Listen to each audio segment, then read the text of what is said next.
이거 아니고요.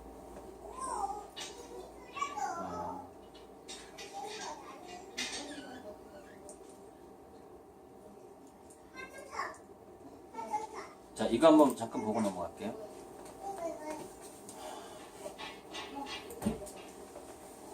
미래에 사라질 직업의 특성 한번 읽어보세요, 스스로.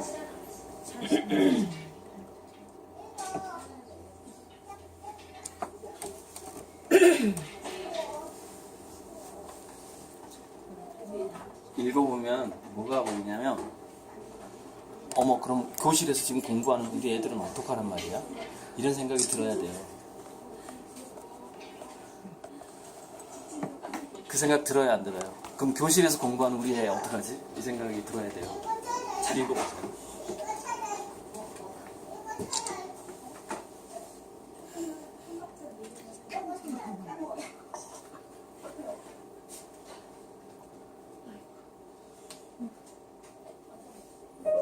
다른 곳에서? 네? 아 근데 저 학벌 나오니까 딱 우리 애가 한 마디 생각나는데요. 서울대 나온 아이가 전무대, 우리 애는 전무대 나왔어요. 네. 전무대 나와서 자기가 또 공부를 하고 있어요. 그렇죠. 3학년. 계속 평생교육하고. 네, 공부를 3학년 다시 다니고 있는데, 서울대 나온 학생이 저기 그 삼성 네. 계열 회사에 근무하는데 자기한테 배우는 거예요. 자기한테 강의를 듣는 거예요. 근데 그거를 한 번 가르쳐줘도 모른다는 거예요. 네, 그러니까 여기에 지금 내용이 두 가지, 세 가지가 반복이 되는 거죠. 그렇죠. 네, 네. 이 사람들은 우리가 했던 것처럼 주입식으로 배우기만 한 거죠. 네. 주입식으로 배웠기 때문에 이게 주입식으로 계속 넣어줘야 되는 거예요. 그렇지 않으면 자기가 이걸 해서 응용을 해서 창의적으로 해야 되는데 그걸 못하니까 하기 힘든 거 아니에요? 네, 계속 물어보는 거예요. 그러니까 얘가 왜 큰 애가 바보 같다고. 엄마 서울대 왜 나왔을까? 걔 어떻게 서울대 갔을까? 이렇게 얘기하는 거예요. 그쵸, 그쵸. 예.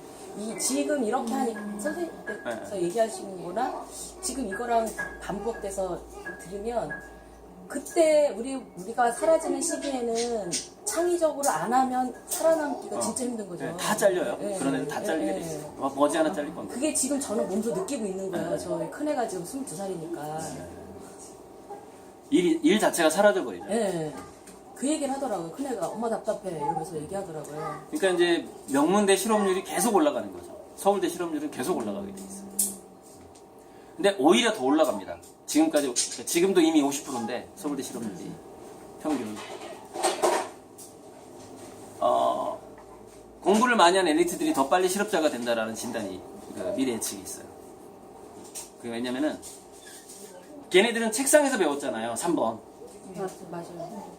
근데 저게 인공지능이 제일 잘하거든요. 그러니까 걔네들이 먼저 실업자가 되는 거예요. 아, 답답하대요. 예. 굉장히 답답하대요. 걔네들은 의외성, 복잡성, 현장성을 한 적이 없어. 왜 술 먹고 나왔으니까. 예. 그죠? 근데 차라리 특성하고 나온 애들, 공고 나온 애들이 훨씬 오래 가요, 직장이. 실업자 안 되고. 걔네들은 그래도 현장 경험이 있잖아요. 노하우가. 그래서 아까 제가 1970년생 전후 세대는 80, 90대까지 일을 해야 된다. 왜냐면 현장 경험이 있는 세대가 그 세대이기 때문에 그런 거예요.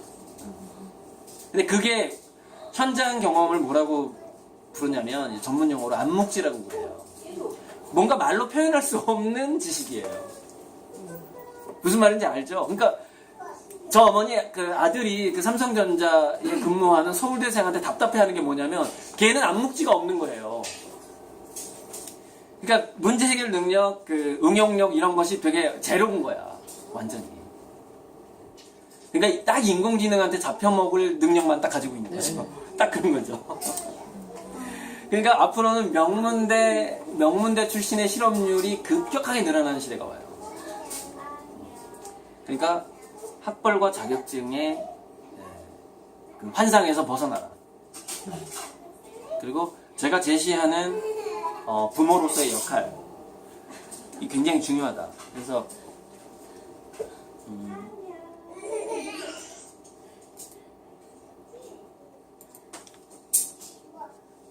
여러분, 지금 이 장면이 워렌 버핏이 와, 밖에서 까치가 우는 거죠? 아니요, 여기 새 있어요. 시계예요? 새. 아, 새가 있어요? 네. 신선해. 아무튼 워렌 버핏이 지금 신문 던지는 어렸을 때 자기가 나 신문 던질 때 이렇게 정확하게 던졌다. 그러니까 각 집집마다 신문이 들어가야 되는 데가 있잖아요. 근데 맨날 이게 신문 던지게 하다 보니까 이제 마치 그 표창 던지듯이 그 굉장히 조준해서 이게 잘 던지는 거죠. 그래서 그 미국에서 조사가 있었잖아요. 미국의 거부들을 조사해 봤더니 그 중에서 80%가 어렸을 때 신문 배달한 경험이 있더라는 거예요. 거부들 중에. 그 중에 한 명이 워렌 버핏이에요. 근데 여러분 놀라지 마세요. 트럼프가 어렸을 때 신문 배달을 했습니다. 미국 대통령. 트럼프 아버지가 독일계 부자인데 자녀 교육을 어떻게 시켰냐면 건축업을 했었거든요. 자녀들한테 험한 일을 엄청 시켰어요. 뭘 하겠냐면 건축 현장에 와서 이삭 죽게 하듯이 모든 쇳덩어리를 죽게 했습니다. 그 위험한 건축 현장에서 어린애들한테 나사못 하나, 이거 뭐 쇳덩어리 하나 밑에 떨어진 거 죽게 가르쳤어요. 트럼프 아버지가. 그리고 트럼프한테는 신문 배달을 명령했어요. 근데 그 트럼프 친구가 하는 얘기가 10대 때 아빠가 신문 배달을 시키니까 차를 타고 신문 배달을 했대. 신문 배달은 해야 되겠고, 근데 집안에 부자니까 그게 이제 아빠 몰래 탔겠죠 아무래도. 그리고 또는 이제 차를 타고 할 수밖에 없었던 게 미국은 멀잖아요. 머니까 자전거 타고 하기에는 좀 집에 차가 너무 많아. 그래서 자전거 타고 하기엔 차가 많고, 또 걔네들은 그 당시 트럼프가 어렸을 때면 운전면허 제도가 없었을 수도 있어요. 그냥 뭐 잘하는 애면 그냥 타는 거야. 그냥. 누가 단속하겠어요 그 시대에. 그런데 그 트럼프 친구가 하는 얘기가 신문 배달을 했는데 굉장히 고급차를 타고 했다는 거야. 여기서 핵심은 뭐냐? 만족지연 능력이 굉장히 중요하다는 겁니다. 인내하는 능력. 그러니까 어떤 목표를 정하고서 그 일이 마무리될 때까지 참았다가 어떤 보람을 느끼는 그 경험이 뭔가 이룬 사람은 반드시 있다라는 거예요. 어렸을 때. 그래서 제가 여기다 썼죠. 이거예요. 뭐 트럼프가 결국 미국을 말아먹을 가능성은 많지만 어쨌건 뭐 개인적으로 성공했잖아요, 그죠? 목표를 이뤘는데. 그러면 그 장기 만족지역 능력과 자기주도성과 창의력과 그 모든 것을 갖춘 인재. 다니엘 핑크라는 미래학자가 미래 인재는 이 6가지가 있어야 된다고 그랬어요. 재미, 스토리, 디자인, 공감, 조화, 의미가 있어야 된다고 그랬어요. 아까 협상 능력이 뭐예요? 그러니까 부모와 자녀가 가불관계가 되면 이게 사라져버려요. 조화 능력이. 공감 능력, 이거 2개가 사라져요. 예술 체험이나 그 주말 농장이나 이런 걸 안 하면 뭐가 사라져요? 이거. 디자인 능력. 근데 봉사 활동을 안 해도 이게 사라져요. 조화하고 공감이 이게 사라져요. 봉사 활동을 하면 뭐가 사라져요? 스토리가 사라져요. 그러니까 스토리를 만드는 것은 봉사하고 몰입이에요. 조화, 공감, 디자인을 만드는 것은 예술은 사실 여기 제가 중간에 배치했는데, 예술은 이 6가지를 다 만들어요. 그러니까 예술은 이 6가지가 다 관계가 되어 있고, 몰입은 스토리하고 디자인의 관계가 되어 있어요.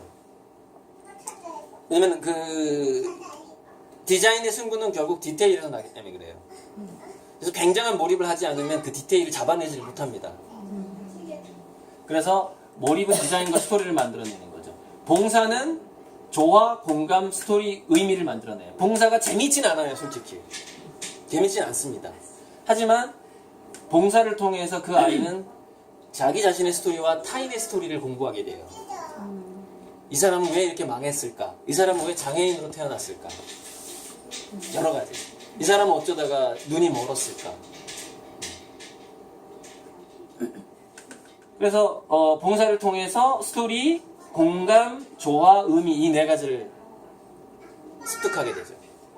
그래서 현재 이 어머니 큰아들이 잘 살고 있는 겁니다. 딸이에요. 딸입니까? 아들 같은 딸이. 죄송합니다. 보는 사람이 다. 그 딸이랑 저기 커피숍에서 커피 한잔 하고 하면서 좀 비하인드 스토리를 더 듣고 싶네요. 삼성에서 있었던 그 비하인드. 자, 자연은 뭐냐? 자연 체험은 이제 자연 체험은 저기 새를 키우는 거, 그다음에 애완동물 키우는 거, 꽃 기르기 원예, 주말 농장 다 들어가요. 그다음에 그 자기 동생 돌보는 것도 자연 체험이에요. 아 원래 애 때는 막 똥오줌을 막 싸는구나. 이거 자연 체험이에요 이게 다. 그러니까 자연 체험을 넓게 생명을 다루는 경험이라고 보시면 돼요. 그러니까 자연 체험이 조화, 공감, 디자인 이거 세 가지에 굉장히 관여가 돼 있죠. 그래서 의미와 재미라는 건 뭐냐면 사실은 그 핵심은 이거 네 가지예요. 그래서 이 다음 책에 이 다음에 나오는 인공지능과 미래인문학 책의 제 5장이 미래인재에 관한 챕터예요. 그래서 이거 네 가지를 다룬 거예요.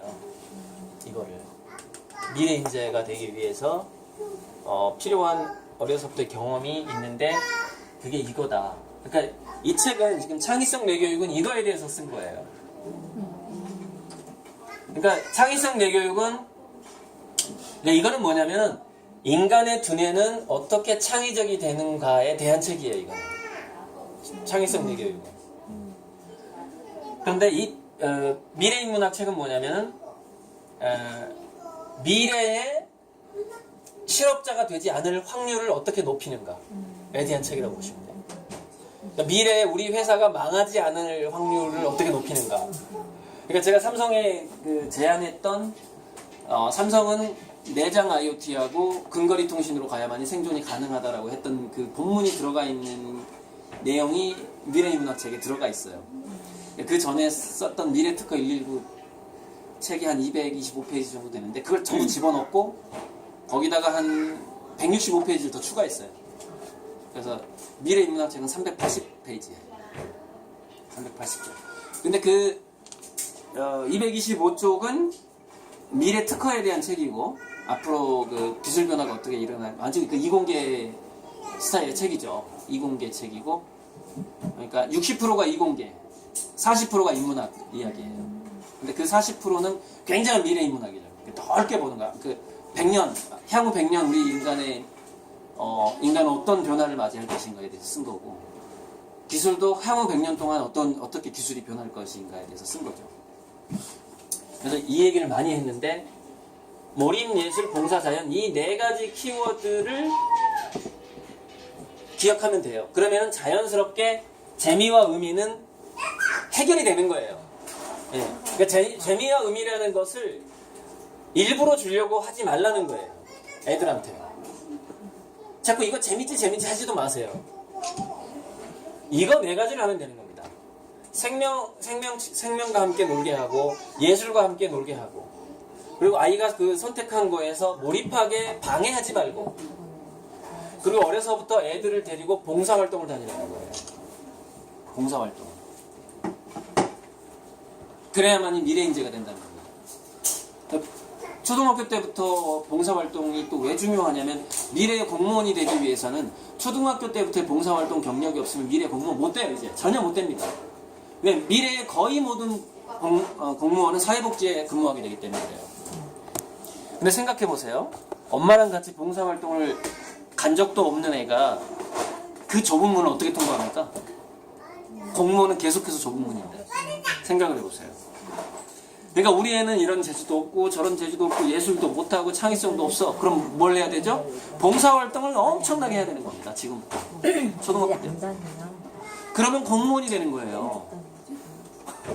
그 미래사회는 제가 98%가 실업자가 된다 그랬죠? 1%가 창조집단이고 1%가 공무원이에요. 미래사회는. 그죠? 이 창조집단은 계속해서 지구의 문명을 발달시켜요. 1%는. 그럼 공무원 1%는 뭘 하죠? 관리자를 하는 거예요. 중간에서. 그러니까 미래사회는 2%만 남는다니까요. 원시부족사회처럼. 근데 우리 애가 싸가지가 없고 산만해. 그러면 예술 몰입, 자연체험을 엄청나게 시켜버리세요. 그럼 그 1%가 됩니다. 근데 우리 애는 산만하지도 않고 창의적이지도 않아. 되게 시키는 거 되게 잘해. 그리고 뭐 숙기도 없고 대들지도 몰라 엄마 아빠한테. 엄마 아빠한테 대든다 굉장히 희망적인 겁니다. 힘들죠. 근데 엄마한테 잘 되더라 그러면 걔네들은 어떻게 해야 돼요? 예술 몰입 자연 체험으로 확 보내야 돼요. 올인. 안 되드는 아이. 안 되든다 봉사로 올인. 근데 안 되드는데 봉사는 안 되드니까 데리고 나갈 수 있잖아요. 봉사. 끌고 나갈 수 있잖아. 배지기 시작했어 이제. 근데 왜 제가 안 되들면 봉사로 하라고 하냐면은 봉사를 할 수 있는 데가 많거든요. 쓰레기 줍기, 잡초 뽑기. 자, 잡초 뽑는 봉사를 갔어. 뭐예요? 자연 체험이잖아. 그죠? 그 다음에 예를 들어서 헤비타트, 뭔가 집을 지어주는 봉사나 벽화 봉사를 갔어. 마을 벽화 봉사를 갔어. 예술 체험이잖아요. 네. 근데 이제 봉사활동을 딱 갔더니 막 거기 있는 사람들이 고마워요 뭐 어머 너는 어떻게 어려서부터 이렇게 봉사를 오고 이러면서 막 할머니 할아버지를 막 칭찬을 해줘. 막 뿌듯해. 도파민이 나와. 중독됩니다. 그때부터 봉사에 중독되기 시작해요. 왜냐면은 사실 엄마가 그렇게 칭찬 안 해주잖아요 집에서. 근데 엄마가 데리고 봉사를 갔어. 그랬는데 한 수십 명이 자기를 칭찬을 하는 거야. 수십 명이. 그러니까 엄마가 애한테 칭찬 100번을 해보려고 그래요. 속 터지죠? 오늘 칭찬을 해야지. 근데 칭찬 받을 짓을 안 해. 오늘 내가 10번 칭찬하려고 했는데 결국 한 번밖에 못하네. 그러고 넘어가요. 근데 애를 데리고 봉사활동을 갔어. 100명이 한꺼번에 칭찬을 해주는 거야. 완전히 중독됩니다. 도파민 확 나오네. 내년에 봉사 끝나서 봉사 진짜. 시작해야 돼. 의미라는 거에 대해서 너무 복잡하게 생각하지 마세요. 삶의 의미는 뭐냐면 애들이 일하거나 삶의 의미는 그냥 칭찬받고 인정받는 거예요. 특별한 게 있는 게 우리 아니에요. 애기 아빠 꿈 중에 하나가 가족 봉사하는 게 꿈인데 그 아빠의 의견에 적극 찬동하시고 맞추기가 힘들었어. 시간 맞추는 것도 그렇고 당장 내가 봉사를 하고 있잖아. 우리는 아빠가 봉사하는 거 되게 싫어요. 그런데 네. 제가 늘 하는 말이 자기는 하고 있어 벌써. 뭘 하고 있대. 아빠가 회사차 트럭을 갖고 와서요. 제가 이 도서관 봉사를 지금 5년째 하고 있거든요. 거기서 행사가 있으면 네. 집기들 다 날라줘요. 그게 봉사인데 모르는 거예요. 그걸 모르고 있었어요? 애들 아빠는 자기가 봉사한다는 거 모르는 거예요. 그 봉사지. 엄청난 거지 그거. 근데 어이. 자기는 하고 있는데 그럼. 모르는 거예요. 그래서 근데 사실 그게 진짜 봉사. 네, 그리고 동네 할머니 혼자 사시는 할머니가 계시는데 그 할머니네 수도꼭지 갈아주고 뭐 제가 뭐 음식하면 나눠드리고 이런 걸 해요. 그리고 명절 때면 우리 꼬맹이한테도 뭐 세뱃돈도 주시고 이러거든요. 그거 봉사를 하고 있는 건데 그거 아무나 못하는 거야 그거. 그거를 봉사라는 걸 모르는 거예요. 자기가 봉사 시간이 올라간다고 해서 봉사가 아니라 그렇지. 지금 자기 하고 있어. 늘 하고 있는 거야. 이렇게 얘기를 해요. 근데 지금 사람들도 제가 나가서 나 봉사해 이래서 봉사라고 느끼는 사람도 있겠지만 어려운 사람을 도와주는 게 그게 봉사인데 봉사라는 걸 모르는 사람도 있는 거예요. 네. 지금 하고 있는 사람도 있을 거예요. 분명히. 저는 일주일에 무조건 2시간에서 4시간 정도는 봉사를 하거든요. 딱 정해놓고. 그래서 어떤 사람이 그러더라고요. 이제 제가 무료로 과외를 해주고 미술도 가르쳐주고 그래요. 지금도 사실 봉사하는 거예요. 이게 지금 재능기부 강의니까. 이것까지 하면은 뭐 일주일에 뭐 한 3시간씩은 정기적으로 봉사한다고 봐야죠. 왜 하냐고 물어보더라고요. 바쁜데. 딱 보니까 스케줄이 굉장히 바쁜데 봉사를 왜 하냐고 제가 대답을 이렇게 했어요. 인간은 봉사를 하지 않으면 타락해버려요. 이 두뇌가 악마화돼버려요. 좀 중독되지 않으세요? 저는 좀 강도가 좀 심해서 네. 그러니까 저는 그지였거든. 집안 살림도 하면서 집안에 방해를 안 주면서 하는 게 저는 맞다고 생각을 했는데 하다 보니까 제가 너무 힘든 게 그런 거예요. 일주일 내내 가서 봉사를 하고 있는 거예요. 때로는 몰아서 하게 되죠. 예를 들어서 김장봉사 같은 거 생각해봐요. 아니 그렇긴 한데 그런 주기적으로 주기적으로. 네, 보육원 가서 하고 노인복지관 가서 하고 장애인 가서 하고 뭐 독거노인들 가서 하고 잘하고 계시는 거예요. 그렇게 가서 하다 보니까 너무 이게 사람들이 너무 심해. 심하다. 너 중독이야. 막 이런 식으로 가는 거예요. 근데 그쵸. 제가 뒤돌아보면 아, 너무 심하게 하면 내가 중간에 포기하게 되면 이분들도 받는 입장에서도 맞아요. 예, 체력 관리 좀 하시면서 예, 그분들도 나중에 좀 서운해하지 않을까라는 생각이 타격을 입죠. 네, 조금씩 줄였어요. 그렇죠. 줄여서 지금 그냥 주기적으로 하는 것만 하고 있거든요. 근데 저도 모르게 중독이 되고 있더라고요. 근데 하다 보면. 그게 자녀들한테 전달되는 메시지라는 건 뭐냐면 이거예요. 예전에 강신주 철학자가 한 얘기인데 정치라는 것은 사랑의 능력이라는 것이죠. 그러니까 그 한 개인의 사랑의 능력과 에너지가 자기 집안 식구들을 능가를 했다. 그럼 그거부터가 정치라는 거예요, 그게. 그 마을에서 봉사를 한다. 그 정치 이퀄 봉사예요, 그냥. 그러니까 한 나라의 대통령이 되려면 5천만 명을 사랑할 수 있는 능력이 있어야 되는 거예요. 그 정도로 강력한 봉사 의지와 막 엄청난 사람이어야 되는 거예요. 근데 어려서부터 봉사 경험이 전혀 없어요? 그러면 공무원을 해서도 안 되고요. 정치를 해서도 안 돼요. 근데 미래 사회는 그게 완전히 투명해져요. 그러니까 제가 월급 받으려면 그 공무원이 되려면 초등학교 때부터 봉사활동을 해야 된다라고 제가 왜 말씀을 드리냐면 미래 사회의 공무원 선발 제도는 봉사 경력 없으면 아예 안 뽑습니다. 그게 다 드러나 버려요. 우리 봉사활동 갈 때 SNS에 올리잖아요. 올리시죠? 아니요, 안 올려요? 사진 잘 안 찍어요.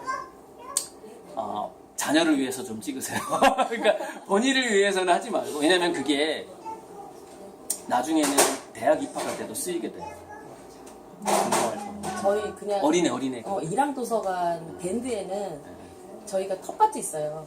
거기 올라가죠? 거기다가 사진 찍은 걸 올려요. 이게 인공지능이 다 검색합니다. 예. 지금 이미 신입사원 뽑을 때 SNS 검색을 해요. 회사에서.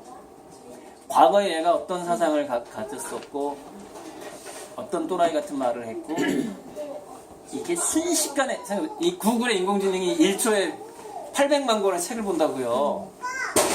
그러면 누구 계정을 딱 치면 얘가 위험한 요소가 있는 그 카테고리를 정해놓으면 얘가 몇 살 때 위험한 얘기를 언제 댓글을 달았고 뭐 했고 다 나와요. 봉사한 거 다 나와요. 다 알게 돼요. 거짓이 없어요, 미래사회. 그러니까 그러면 왜 어려서부터 봉사를 해야 되죠? 과거에 봉사했던 경험만 나오는 게 아닙니다. 그때 기쁘게 했는가, 의무감으로 했는가까지 나와요. 그것까지 측정이 돼요. 그래서 아이가 어떤 생각을 갖기 전에 엄마가 즐겁게 봉사하는 모습을 왜 보여줘야 되느냐? 그러면 봉사가 즐겁다라는 것이 각인이 돼요. 근데 제 강의 듣고 야 미래의 공무원은 봉사활동 경험이 없으면 말이야 공무원 뽑히지도 않는데 그러면서 야 나가자 봉사. 이게 뭐예요? 초조함, 의무감. 그러면 자녀한테 뭐가 전달되죠? 봉사는 초조한 의무감에 의해서 하는 거야. 위험한 상태인 거죠. 전혀 안 맞는 거죠. 진심이 아닌 건 봉사가 아니거든요. 그 봉사는 쳐주지도 않아요, 미래사회에서. 그런 거. 이게 100년 후가 아니라 지금 저희 아이가 사회생활을 할 때 그 무렵에 그렇게 바뀌어요. 필요한 그때 바뀌어요. 그때. 그러니까 아예 3살만 딱 넘으면 봉사활동에 투입시키라는 거예요. 근데 얘가 봉사활동만 다니기엔 너무 창의적이고 너무 산만하고 너무 엄마한테 대들어. 그러면 좀 순서를 바꾸세요.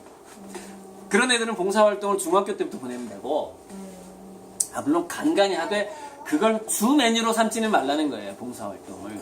그것도 있어. 그 주말 농장도 봉사활동 있어요. 오케이. 그렇게 가면 내가 되겠다. 농사져서 기부하는 거. 있어요. 그렇게 섞으면 되네. 네. 봉사하고 예술 체험 자연스럽게 섞어. 근데 핵심은 이거 4가지라는 것만 기억하라는 거예요.